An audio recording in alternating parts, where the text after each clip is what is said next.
Alrighty, this slideshow is to give you an overview about what IRB approval is and then kind of how to go about the process of getting the IRB approval for your research. So first, why do you need IRB approval?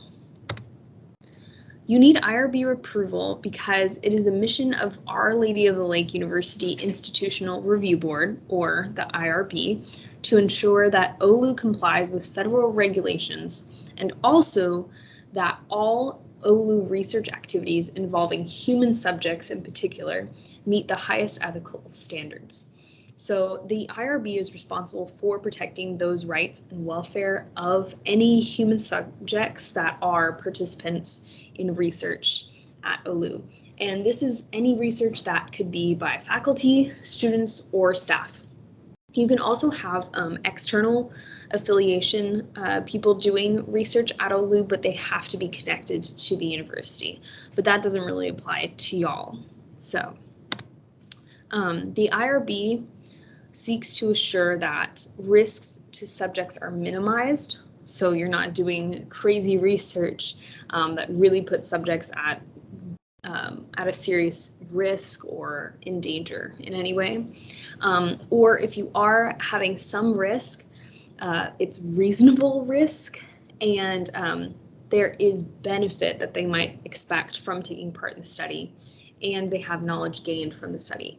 So, for example, this could be in terms of medication that may have some risks involved, but overall there's more benefits, or different exercises. 3, that selection of subjects is fair and equitable.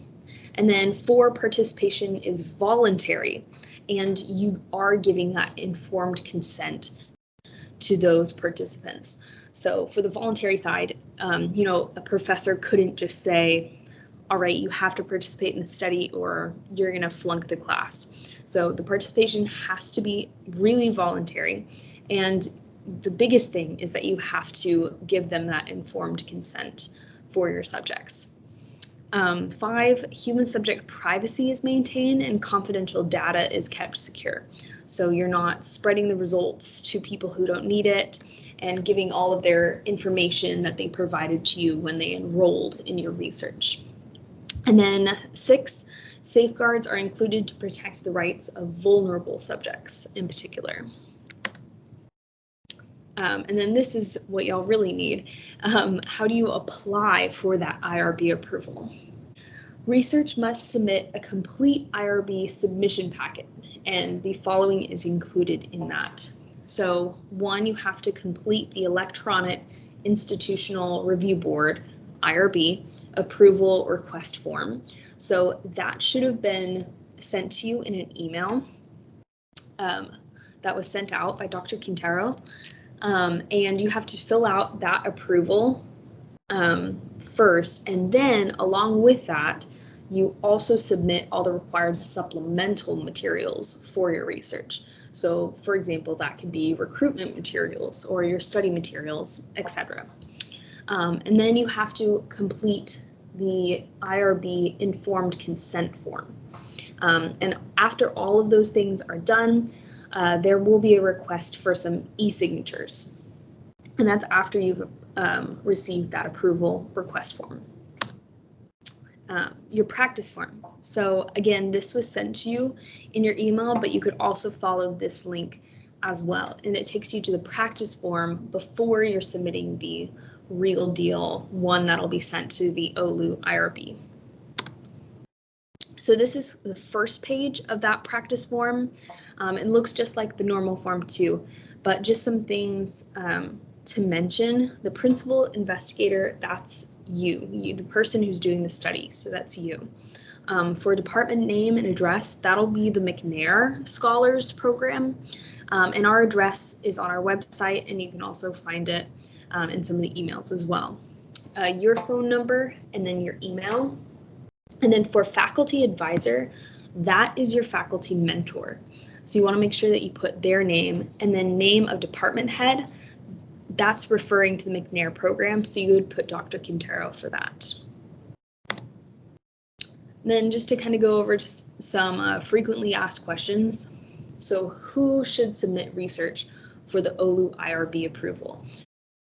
All of you will be filling out that practice form for the IRB approval, but the only people who actually need to submit for IRB approval are the ones who are using human participants and whose faculty mentors recommended it to them. Then how long do you have to conduct your research before you have to do a follow-up? So typically, per federal guidelines, you are approved for 1 year period. So your research shouldn't take longer than that, the research that you're doing here at OLU. But if it does go over that, you do need to submit some more continuing forms, a continuing review form to IRB, and you want to submit that 2 to 3 weeks prior to the end of the year that you were approved for.